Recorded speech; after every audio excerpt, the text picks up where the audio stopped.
Em nome do Pai que me criou, e do Filho que me resgatou, e do Espírito Santo que me santificou, divina vontade, reina na minha vontade. Ó minha mãe, eu te amo e tu me amas. Dá-me um gole da vontade divina, minha alma. Me abençoa, Mãe, para que todas as minhas ações sejam feitas diante dos vossos olhos maternais. Em nome do Pai, do Filho e do Espírito Santo. Amém. Ó Suprema Majestade, eu venho em Sua divina vontade, em nome de todos, do primeiro ao último homem que existirá na terra, para dar a Ti as homenagens que tens de direito, as adorações, os louvores, o amor, as reparações, por todos e por cada pecado. Venho, Senhor, na tua divina vontade. Dou-te a minha vontade humana por meio do Imaculado Coração de Maria, que possui todos os dons e os frutos da divina vontade. Dá-me então, Senhor, a tua divina vontade. Venha, ó divina vontade, nesta ação que estou a fazer e em todas as ações que farei durante este dia. Amém. Fiat. Vinde, ó Espírito Santo, vinde por meio da poderosa intercessão do Imaculado Coração de Maria, vossa amadíssima esposa e nossa mãe. Amém. Vinde, ó Espírito Santo, vinde por meio da poderosa intercessão do Imaculado Coração de Maria, vossa amadíssima esposa e nossa mãe. Amém. Vinde, ó Espírito Santo, vinde por meio da poderosa intercessão do Imaculado Coração de Maria, vossa amadíssima esposa e nossa mãe. Amém. Leitura do Livro do Céu, volume 18, volume 18, 21. Adão, depois do pecado, fazia os mesmos atos de antes, mas, como se subtraiu da vontade suprema, estavam vazios de substância de vida divina. Estava pensando no santo querer divino e pensava entre mim: como pôde ser que Adão, depois do pecado, tendo quebrado sua vontade com a de Deus, perdeu a força, o domínio, e seus atos não eram tão agradáveis a Deus para formar sua delícia, enquanto Adão, antes de pecar, havia feito seus atos para com Deus, os havia aprendido, e porque repeti-los depois não soavam com o mesmo som, não continham a plenitude do amor divino e da completa glória de Deus? Agora, enquanto pensava nisso, o meu amável Jesus moveu-se dentro de mim, e com uma luz que me enviava, disse-me: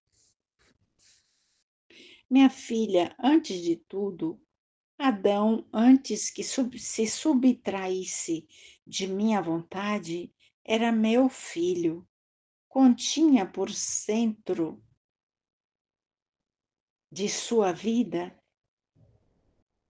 e de todos seus atos a minha vontade. Portanto, possuía uma força, um domínio, um atrativo todo divino. Por isso, sua respiração, seu batimento, seus atos davam o divino. Todo de seu ser emanava, todo o seu ser emanava um perfume celestial que a todos nos atraía para ele. Assim que nos sentíamos feridos por toda parte por este filho, se respirava, se falava, se operava as coisas mais inocentes, indiferentes e naturais, eram feridas de amor para nós. E nós, em, e nós entretendo-nos com ele, cumpríamos sempre mais dos nossos bens, porque tudo o que fazia saía de um só ponto, o qual era a nossa vontade. Por isso tudo nos agradava, nos encantávamos, nada em que nos desagradar. Agora, depois do pecado, Adão desceu ao estado de filho e desceu do estado de filho e se reduziu ao estado de servo. E assim que rompeu com a vontade suprema, saiu dele a força divina, o domínio, o atrativo, o perfume celestial. Por isso seus atos, seu ser, não davam já o divino, mas se encheu de uma sensação humana, que, fazendo-o perder a atração, não nos sentíamos mais feridos, e é mais. Nos punhamos à distância, e ele de nós e nós dele. Nada diz que ele repetisse, nada diz que ele repetisse os mesmos atos que fazia antes de pecar, como de fato os fazia, mas tu sabes o que são os atos da criatura sem a plenitude de nossa vontade? São como aqueles alimentos sem condimento e sem substância, que em vez de agradá-los, desagradam ao paladar humano, assim desagradam ao paladar divino. São como aqueles frutos não maduros, que não contêm nem doçura nem sabor. São como aquelas flores sem perfumes. São como aqueles vasos cheios, sim, mas de coisas velhas, frágeis, quebradas. Tudo isto pode servir a uma estreita necessidade do homem e também como uma sombra da glória de Deus, mas não à felicidade e a todo o bem-estar da criatura e à plenitude da glória de Deus. Pelo contrário, com que gosto não se come um alimento bem condimentado e substancioso? Como reforça a toda a pessoa? O simples perfume do condimento estimula o apetite e a avidez de comê-lo. E assim Adão, antes que pecasse, temperava com a substância da nossa vontade todas as suas obras e, portanto, estimulava o apetite do nosso amor a tomar todas as suas obras como o alimento mais agradável para nós, e nós, em consequência, lhe dávamos nosso alimento requintado de nossa vontade. Mas depois do pecado, pobrezinho, perdeu o caminho direto de comunicação com seu Criador. Não reinava mais nele o puro amor. O amor foi dividido pelo temor, pelo medo, e não mais contendo o absoluto domínio da suprema vontade, seus atos de antes, feitos depois do pecado, não tinham mais aquele valor.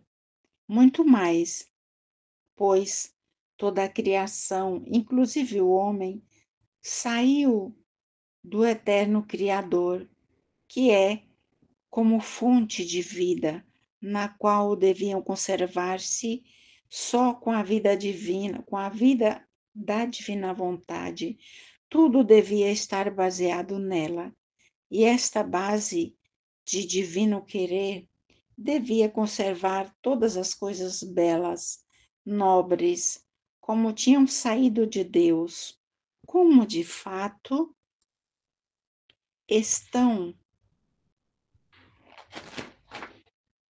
todas as coisas criadas, tal como foram criadas, tais são. Nenhum perdeu nada de sua origem, só o homem perdeu a vida, a base, e por isso perdeu sua nobreza, a força, a semelhança com seu Criador. Mas, apesar de tudo isto, a minha vontade não deixou de todo o homem, e não lhe podendo ser mais fonte de vida e base que o sustentava, porque ele mesmo se tinha subtraído dela, ofereceu-se como remédio para fazer com que não perecesse de todo. Então, a minha vontade é medicina, é saúde, é conservação, é alimento, é vida, é plenitude da mais alta santidade. E como a criatura quer, ela se oferece. E se a quer como remédio, ela se oferece para tirar a febre das paixões, as fraquezas das impaciências, as vertigens da soberba, o mal-estar dos apegos e assim por todo o resto dos males. Se a quer como saúde, ela se oferece para conservá-la sadia, para libertá-la de qualquer mal espiritual. Se a quer como alimento, ela dá-se como alimento para lhe fazer desenvolver as forças e fazê-la crescer mais na santidade. Se a quer como vida e como plenitude de santidade, ó, então a minha vontade festeja, porque vê o homem regressar ao colo da sua origem, de onde veio, e oferece-se para lhe dar a semelhança com o seu Criador, finalidade única da sua criação. Minha vontade jamais deixa o homem. Se o deixasse, seria resolvida no nada. E se não se presta a fazer-se santo por minha vontade, ela usa os modos, ao menos, para salvá-lo. Quando ouvi isto, disse entre mim: Jesus, meu amor, se amas tanto aquele que a tua vontade opera na criatura, como no ato no qual tu a criaste, como se não tivesse havido nenhuma ruptura entre a tua vontade e a da criatura, por que não nos deste este grande bem ao vires à terra para nos redimir? Que a tua vontade triunfasse sobre tudo, nos pusesse na ordem da criação, como saímos das tuas mãos, como saímos das mãos de nosso Pai Celestial. E Jesus, saindo do meu íntimo, estremeceu-me toda ao meu coração. Seu coração.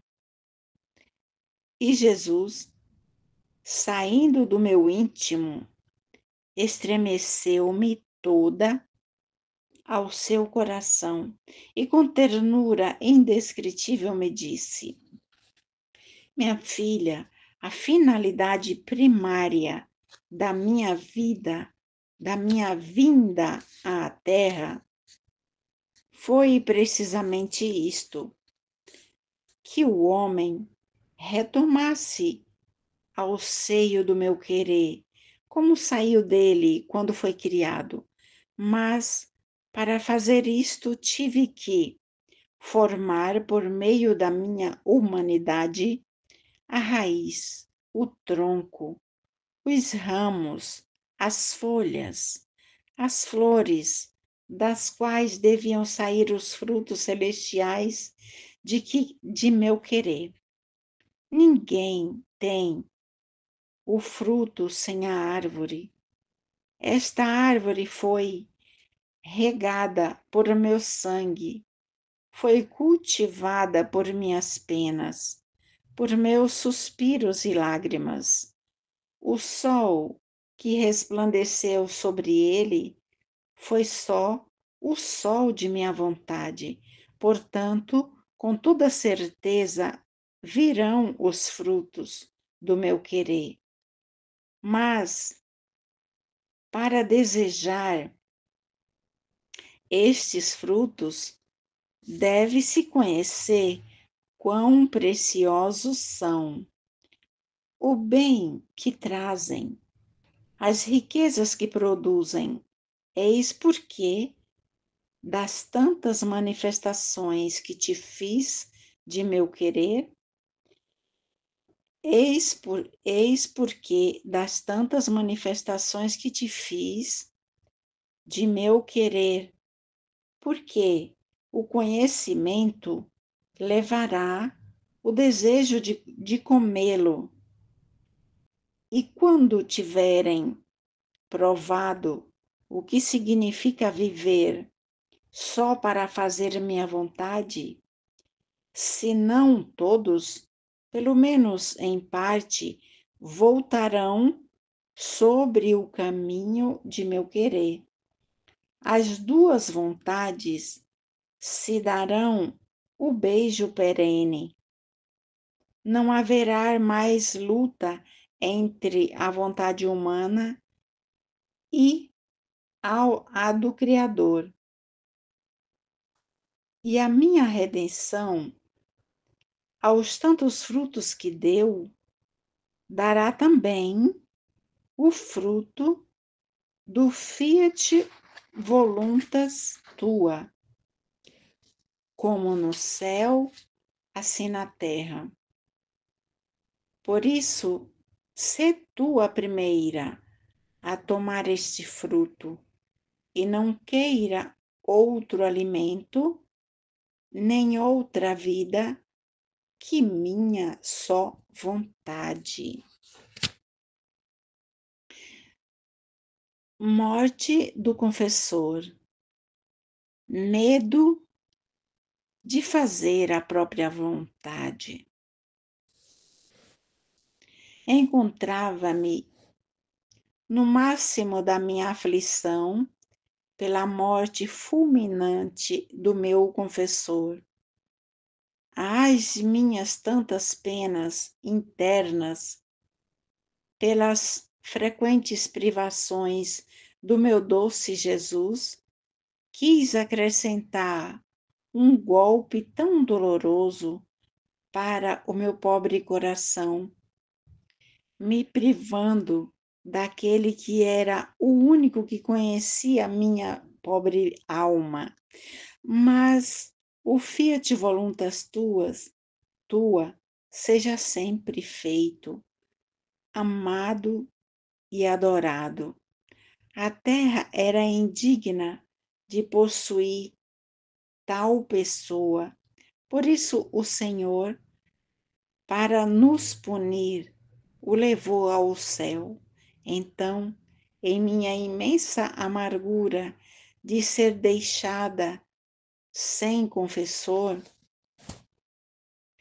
não sabendo eu mesma a quem me dirigir, rogava a meu amável Jesus por aquela alma bendita, dizendo: Meu amor, se o tirou a mim, ao menos leve-o contigo direito ao céu.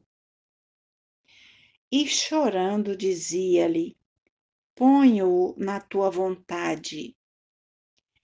Ela contém tudo: amor, luz, beleza, todos os bens que fizeram e se farão, a fim de que o purifiquem, o embelezem, o enriqueçam de tudo o que é necessário para estar em tua presença, e assim nada encontrará nele que impeça sua entrada no céu.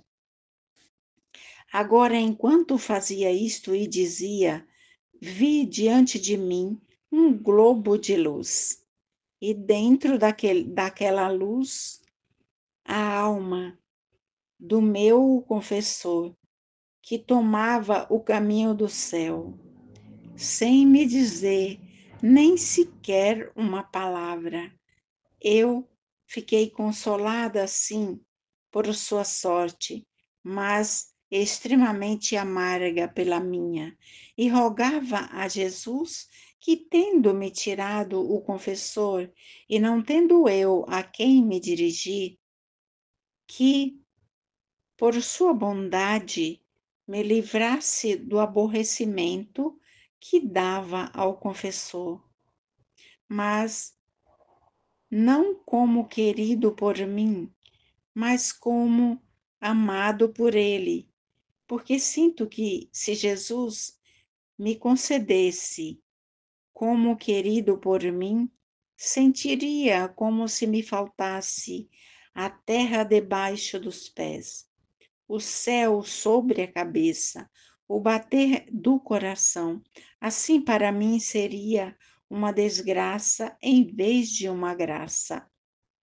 E toda abandonada na dor, oferecia tudo a Jesus para que me desse a graça de cumprir em toda a sua santíssima vontade, de cumprir em tudo a sua santíssima vontade.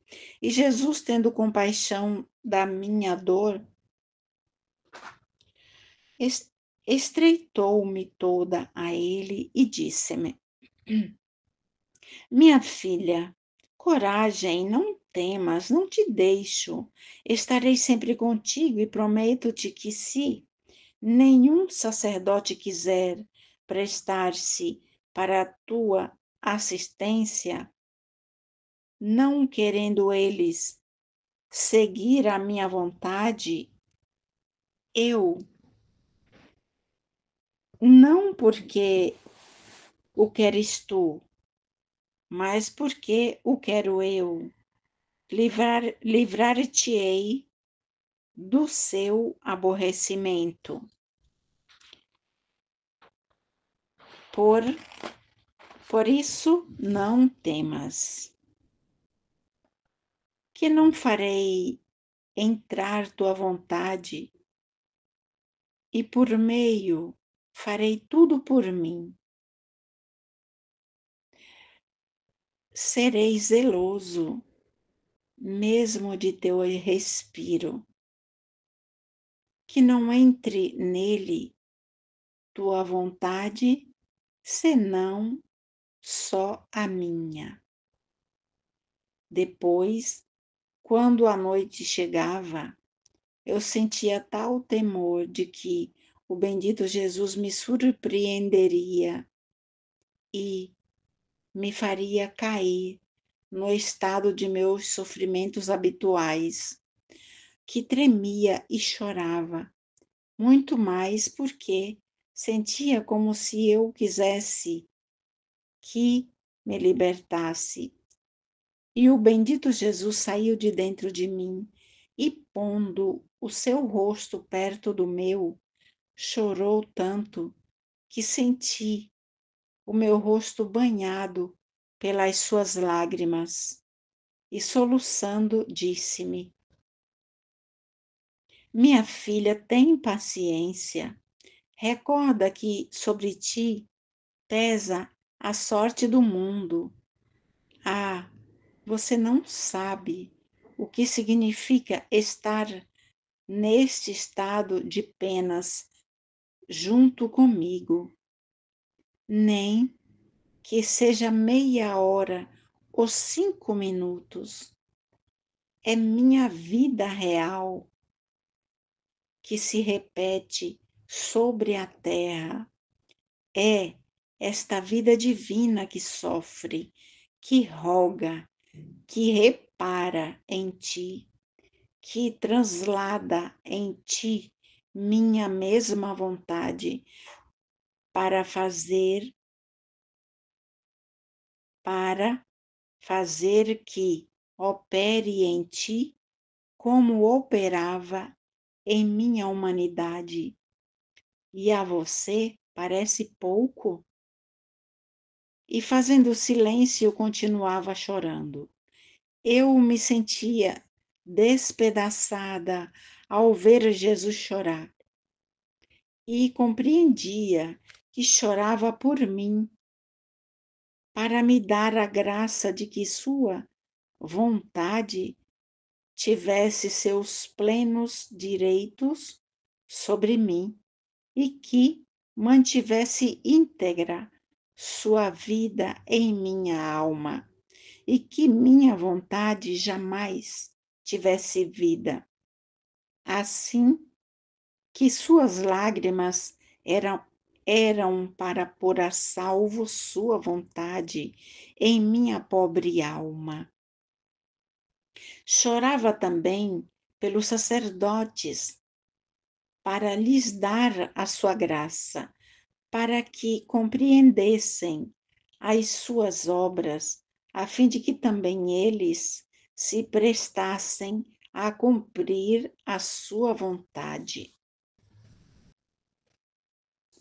A divina vontade reinante na alma a eleva sobretudo, a põe em sua origem. E a alma, amando com o amor de Deus, ama todas as coisas com o seu mesmo amor e é constituída possuidora e rainha de tudo o que foi criado. Estava, segundo o meu costume, fundindo-me no santo querer divino e tomando o eterno te amo de meu doce Jesus e fazendo meu, girava por toda a criação para imprimi-lo sobre cada coisa, a fim de que tudo e todos tivessem uma só nota, um só som, uma só harmonia. Te amo, te amo, te amo, por mim e por todos, até meu Criador que tanto me amou. Meu amável Jesus saiu de dentro de mim e, me apertando ao seu coração, todo ternura me disse: Minha filha, como é belo o te amo de quem vive em minha vontade. Sinto o eco do meu junto com o seu sobre todas as coisas criadas. Por isso sinto a correspondência do amor da criatura por tudo o que fiz, e além disso, amar significa possuir o que se ama, ou querer possuir a coisa amada. Assim que tu amas a criação toda porque é minha, tu ama a criação toda porque é minha, e eu te faço amá-la porque quero fazê-la tua. Teu repetido te amo para mim sobre cada coisa criada é caminho e o direito de posse para possuí-la. A criação toda, ao sentir-se amada, reconhece a sua dona. Por isso, faz festa ao sentir-se repetir sobre ela teu te amo. O amor faz conhecer o que é seu e se dão só àqueles por quem são amadas. E minha vontade reinante na alma é a confirmação de que é meu e seu, é meu, é seu. Agora, quando uma coisa é possuída entre duas pessoas, se necessita sumo acordo. A uma não pode fazer sem a outra, e eis a necessidade de sua inseparável união, das contínuas comunicações sobre o que há que fazer com o que possuem. Oh, como a minha vontade reinante na alma a eleva acima de tudo, e amando com o amor de um Deus, sabe amar todas as coisas com o seu mesmo amor, e é constituída possuidora e rainha de tudo o que foi criado. Minha filha, nesse estado feliz, criei o homem. Minha vontade devia suprir a tudo o que faltava nele e elevá-lo à semelhança de seu Criador. E é precisamente esta a minha visão sobre ti, fazendo-te voltar à origem, como criamos o homem. Por isso não quero divisão alguma entre eu e tu, nem o que é meu não seja teu,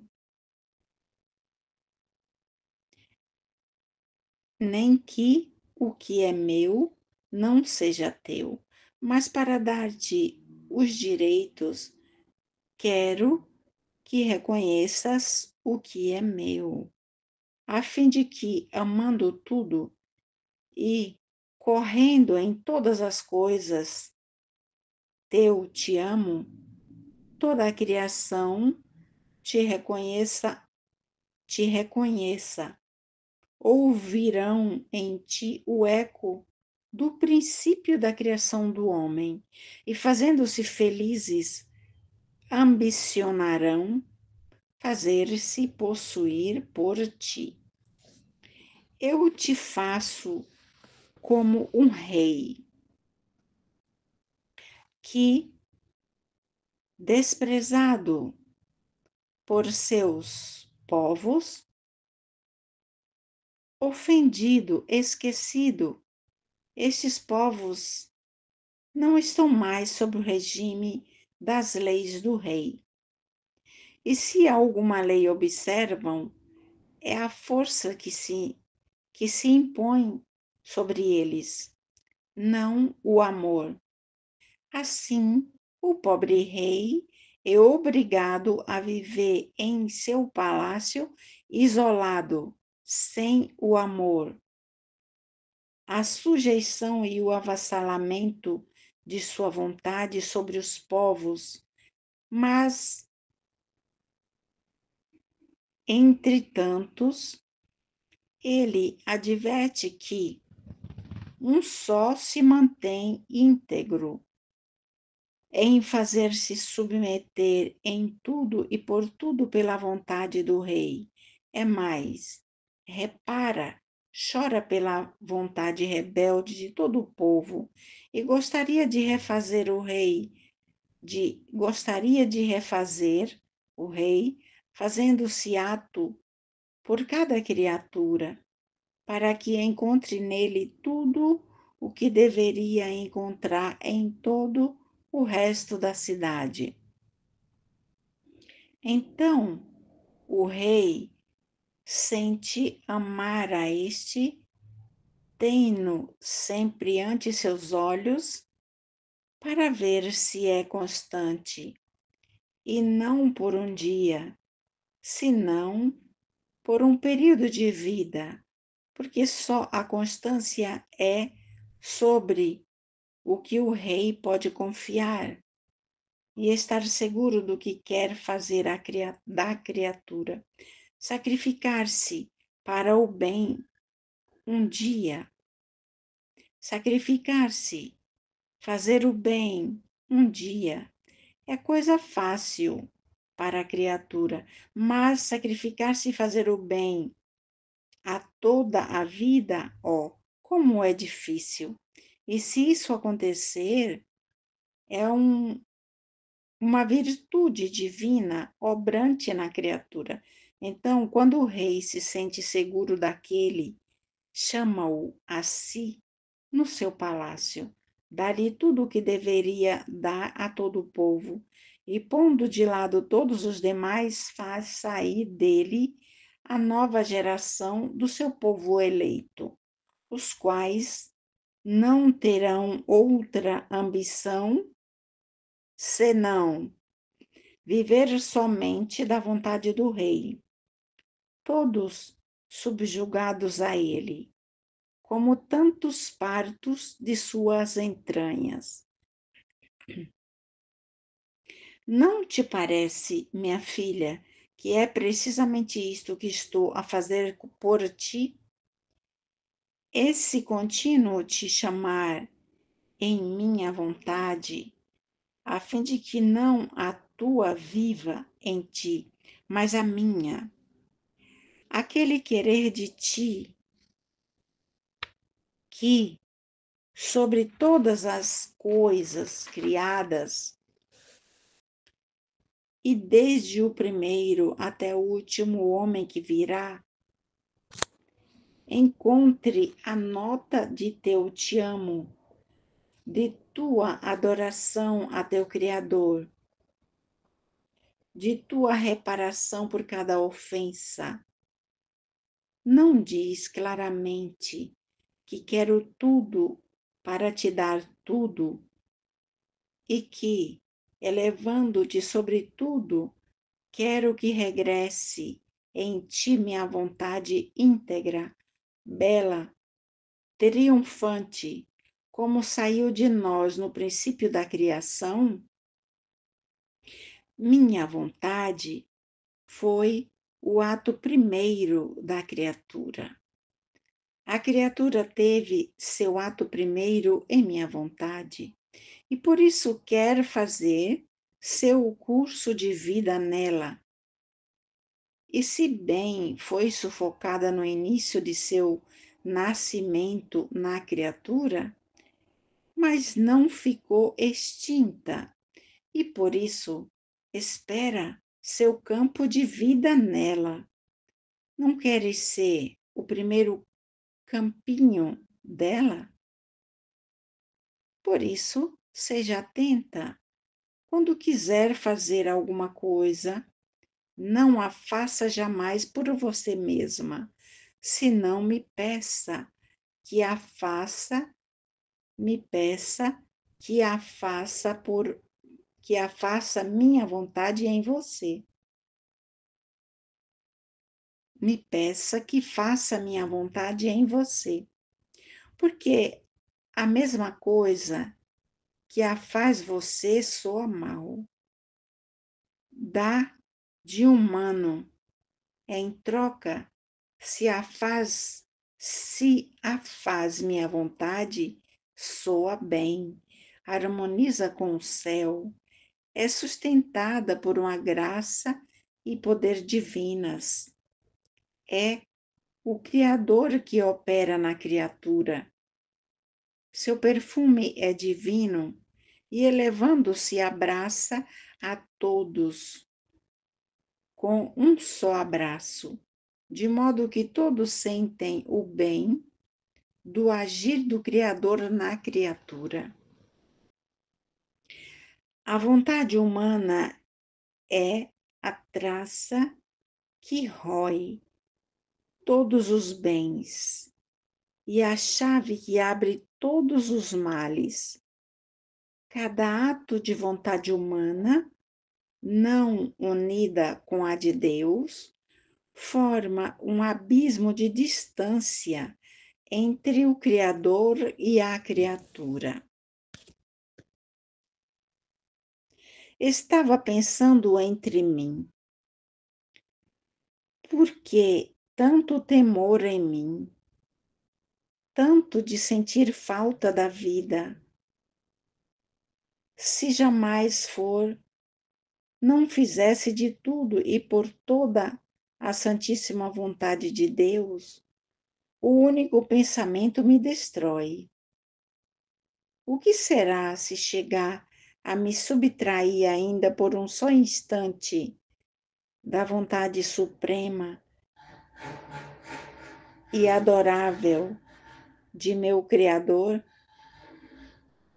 Enquanto pensava isto, o meu amável Jesus saiu de dentro de mim e, tomando as minhas mãos entre as suas, as beijou com um amor indescritível.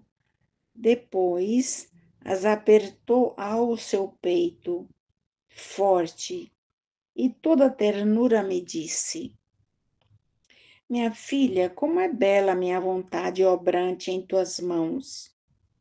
Teus movimentos são feridas para mim, mas feridas divinas, porque saem do fundo de minha vontade dominante, obrante e triunfante em ti.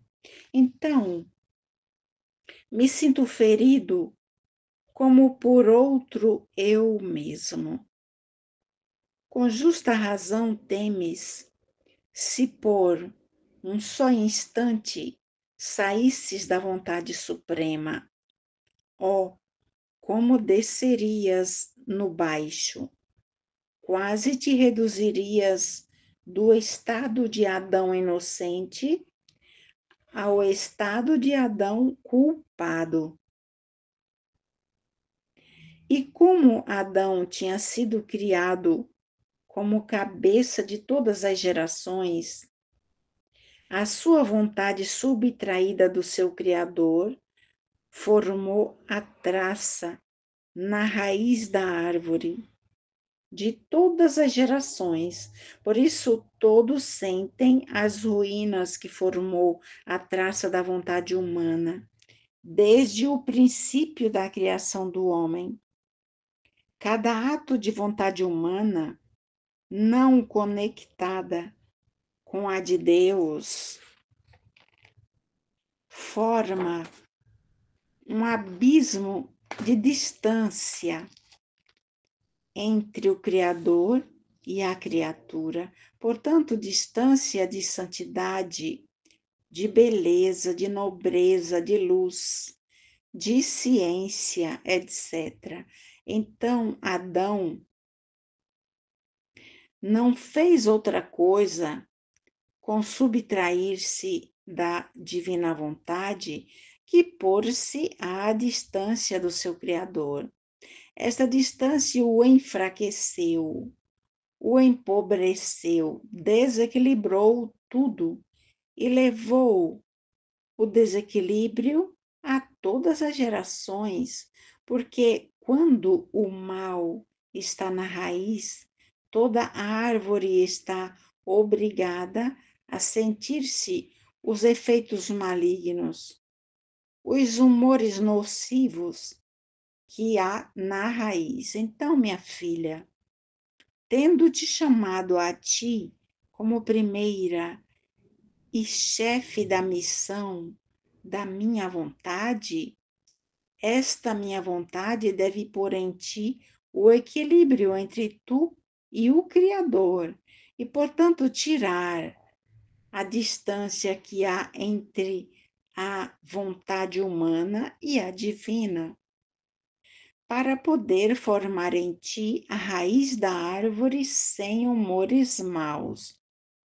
fazendo correr nele só o humor vital da minha vontade, a fim de que a árvore não seja prejudicada na vegetação, no desenvolvimento e na preciosidade dos seus frutos.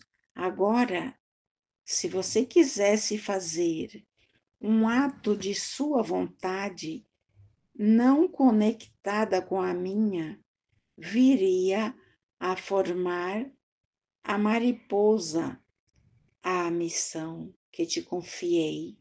E como um segundo Adão arruinaria a raiz da árvore de minha vontade, que quero formar em ti, e prejudicaria a todos aqueles que quererão enxertar-se a esta árvore, porque não encontrariam toda a plenitude de minha vontade em quem dela teve o princípio.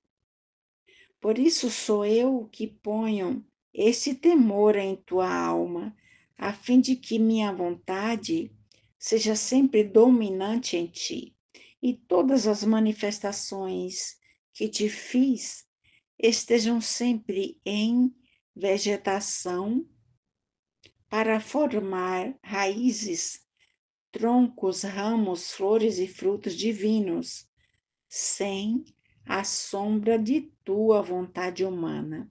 Assim regressarás à tua origem, no seio de teu Criador, toda bela, crescida e formada com a plenitude da vontade suprema, e a divindade satisfeita em ti da obra da criação do homem, fará sair de ti e da missão a ti confiada, seu povo eleito, do fiat voluntas tua, como no céu, assim na terra.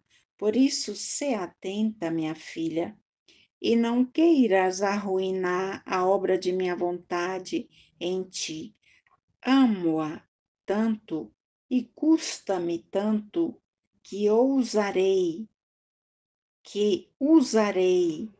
todo o meu zelo infinito e estarei eu mesmo a guardar a guarda da minha vontade, a fim de que a tua jamais tenha vida. Eu fiquei surpreendida e compreendia com clareza o que significa um ato de vontade humana. Um ato de vontade humana em comparação de um ato de vontade divina, e como a alma, com o fazer a sua, perde a fisionomia de seu Criador, e despojando-se da beleza com a qual foi criada, veste-se de míseros trapos, arrasta-se com dificuldade no bem, adquire a semelhança diabólica, nutre-se com os alimentos porcos. Meu Jesus, dai a graça a todos de jamais fazer a própria vontade, o que é chamar à vida todas as paixões. Então, quase tremendo, tratava de me abismar mais dentro da suprema vontade e chamava a minha Mãe Celestial em minha ajuda, a fim de que junto comigo pudéssemos, em nome de todos, adorar a vontade suprema por todas as vontades humanas opostas a ela.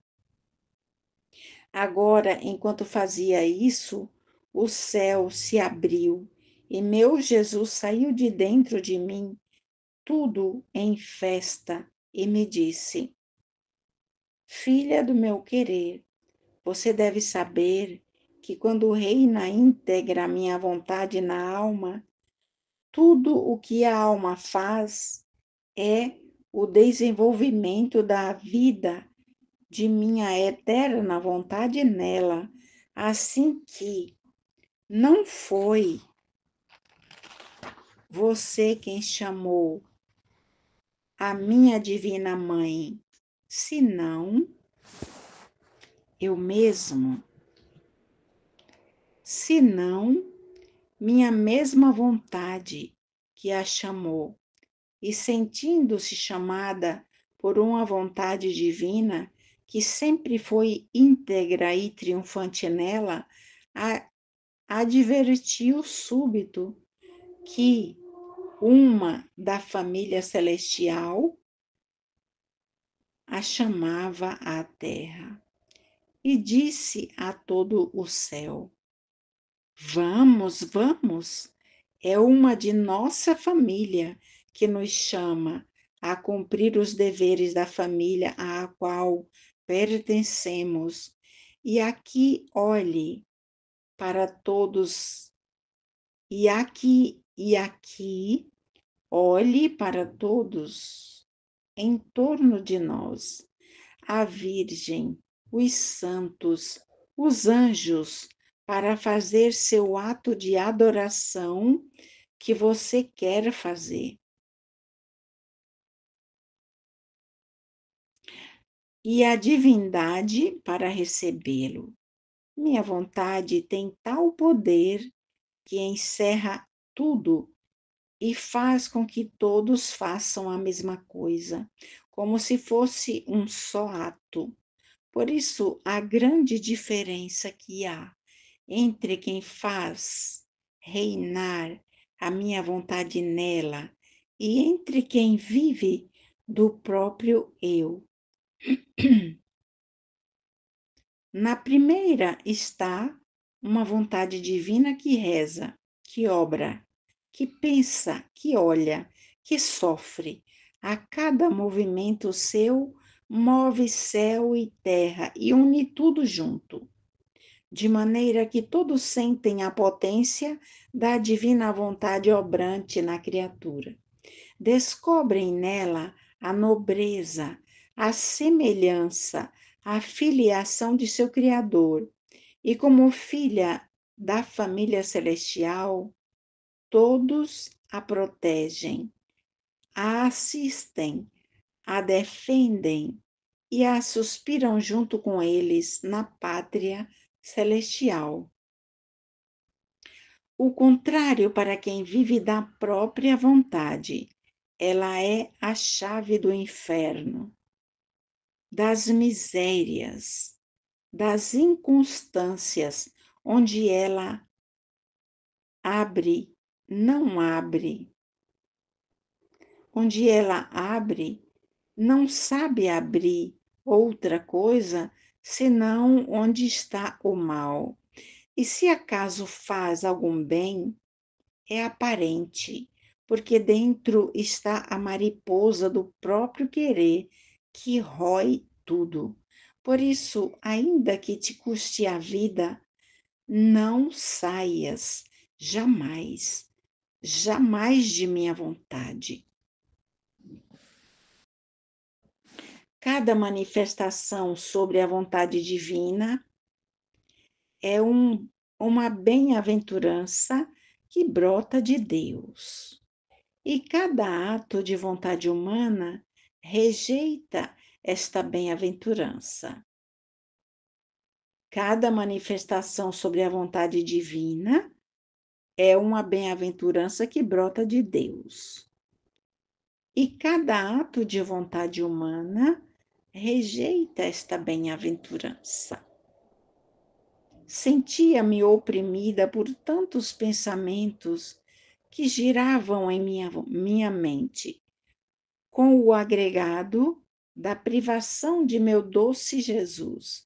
E enquanto lutava entre a esperança de que não me teria deixado por longo tempo sem ele, e entre o temor de não vê-lo mais, o meu amável Jesus surpreendeu-me e encheu-me toda de si mesmo, de modo que não me via mais a mim, mas apenas a Jesus, que formava em torno dele um mar imenso de muitas chaminhas, e estas eram todas as verdades que se referiam à divindade e ao seu amável querer. Eu teria querido tomar aquelas chamas para conhecer aquele que é tudo para mim e fazê-lo conhecer por todos, mas que em algumas coisas não encontrava as palavras humanas para expressá-las, onde a pequenez de minha mente não as podia conter, onde o infinito que não me era dado abraçar, onde o imenso no qual eu ficava dispersa, de tudo compreendia alguma coisa, mas, ai de mim, a linguagem celestial é muito diferente da linguagem terrestre, portanto, não encontrava as palavras adequadas para fazer-me compreender muito mais que, estando com Jesus, eu tenho a mesma linguagem dele. Nos compreendemos de maravilha, de maravilha os dois, mas de maravilhar os dois. Não entendi. Mesma linguagem dele. Nos compreendemos de maravilha os dois, mas, retirando-se Jesus e encontrando-me em mim mesma, sinto tal mudança que com dificuldade posso dizer alguma coisa, e talvez meia deforme, e balbuciando como uma pequena menina.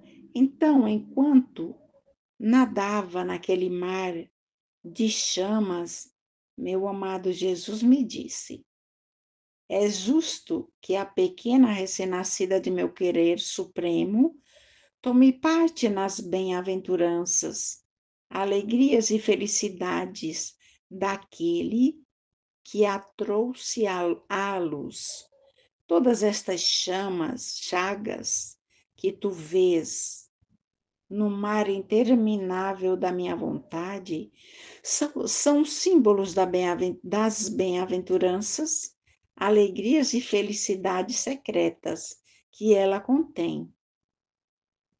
Digo secretas porque não tendo manifestado ainda a plenitude do conhecimento que o querer eterno contém, nem havendo disposições convenientes nas criaturas para as manifestar, todas essas bem-aventuranças estão ad intra na divindade, esperando que sejam tiradas fora para quem devia nascer, viver e fazer vida em nosso querer, sem interrupção alguma, porque sendo uma só vontade com a nossa, todas as portas divinas estão abertas e os nossos mais íntimos segredos revelados. As alegrias e as bem-aventuranças tornam-se comuns, porque porque criatura é possível. Portanto, olha, minha filha, cada manifestação que te faço sobre minha vontade é uma bem-aventurança que brota do seio da divindade, a qual não só te faz feliz e te dispõe principalmente a viver em meu querer, senão que te prepara a outros novos conhecimentos, que não só isto, senão que todo o céu fique inundado daquela nova bem-aventurança que saiu de nosso seio. Oh, como te agradecem e rogam que eu continue as manifestações sobre minha vontade. Estas bem-aventuranças foram encerradas em nós pela vontade humana, e cada ato de vontade humana é um fechamento a estas bem-aventuranças celestes, não só no tempo, mas também na eternidade, porque cada ato da minha vontade feito na terra lança a semente na alma daquela bem-aventurança que deverá gozar no céu. Sem a semente é inútil esperar a planta. Por isso te quero sempre mais dentro em meu querer.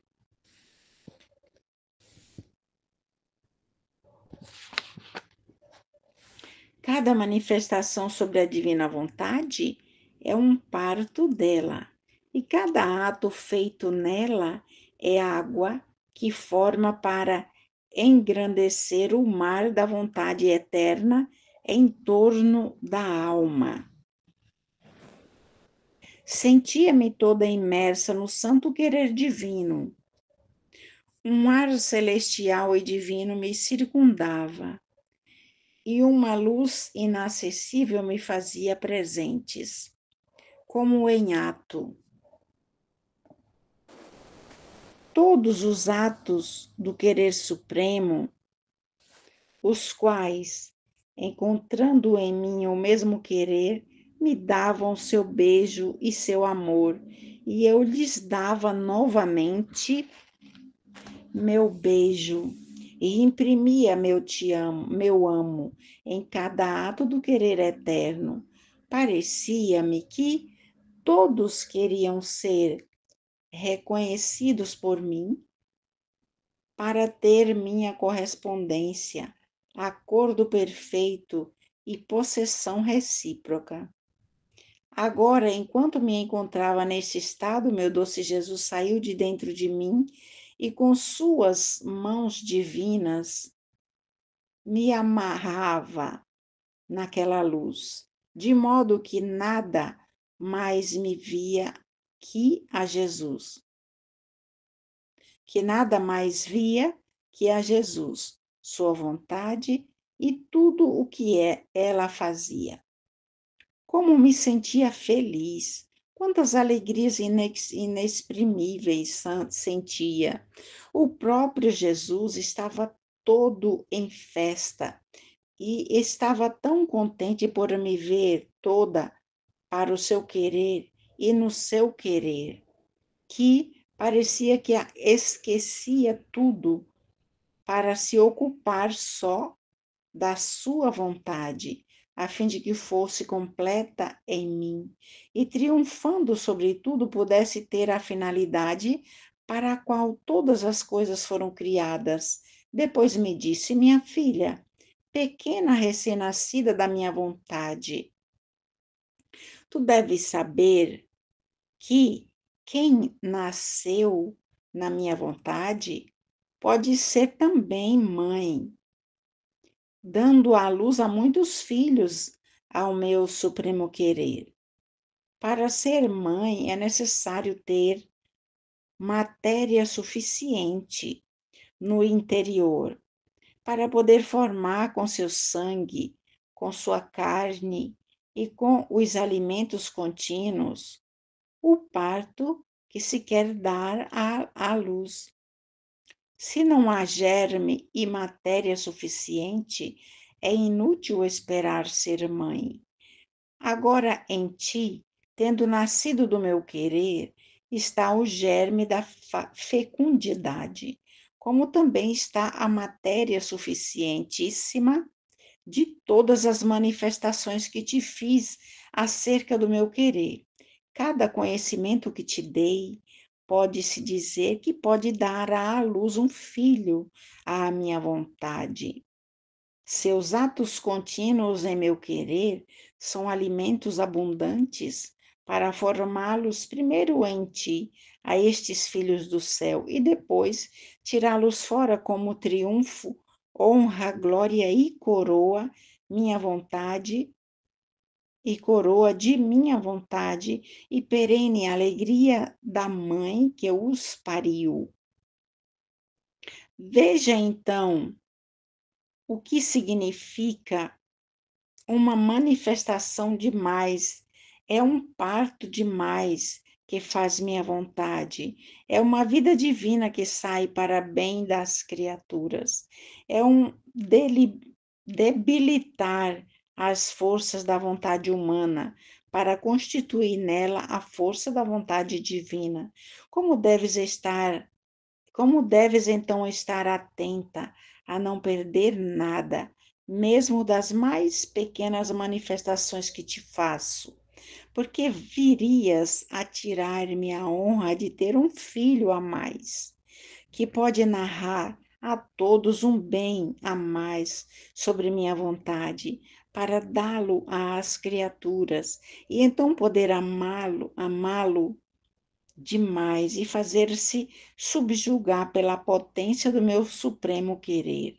Então, não sei como me sentia o acostumado temor que pudesse então não sei como me sentia, o acostumado temor que pudesse sair minimamente santíssima vontade, da santíssima vontade, e meu sempre amável Jesus voltou de novo, de todo amor me disse: Minha filha, por que temes? Escuta, quanto te esforças e te afliges por temor de sair de meu querer. Eu me rio e me divirto, porque sei que é tanta a água do mar de minha vontade que te circunda, que não encontrarias os confins para sair dele. Onde quer que queiras dirigir teus passos, à direita ou à esquerda, à frente ou para trás, caminharias sim, mas para sempre na água do mar de minha vontade. E esta água foste tu mesma a formar com os tantos atos que fizeste nela. Porque sendo a minha vontade interminável, fazendo suas ações nela, você viria a formar em torno de você um mar do qual não pode sair. Então, cada ato que você faz que você faz vem para formar uma nova água, para ampliar a maior parte do mar da suprema vontade dentro e fora de você. Seus mesmos temores de sair da origem onde nasceu são ondas que formas, que agitando te aprofundam mais no abismo do mar do meu querer. Por isso eu não te faço nenhuma reprovação, porque sei onde estás e como estás. E mais, bem chamo a tua atenção a viver em paz no meu querer. Eu ou faço-te uma surpresa, como dizer-te outras coisas mais surpreendentes sobre o eterno querer, de modo que, surpreendida, esqueças tudo, também os teus temores, e em paz navegues no mar da minha vontade, e eu, divino piloto, me deleito em guiar aquela que vive e é toda para o nosso supremo querer. Seja tudo para a glória de Deus e para confusão minha, que sou a mais miserável das criaturas. Graças a Deus. Amém, Fiat. Jesus, eu confio em vós. Fiat.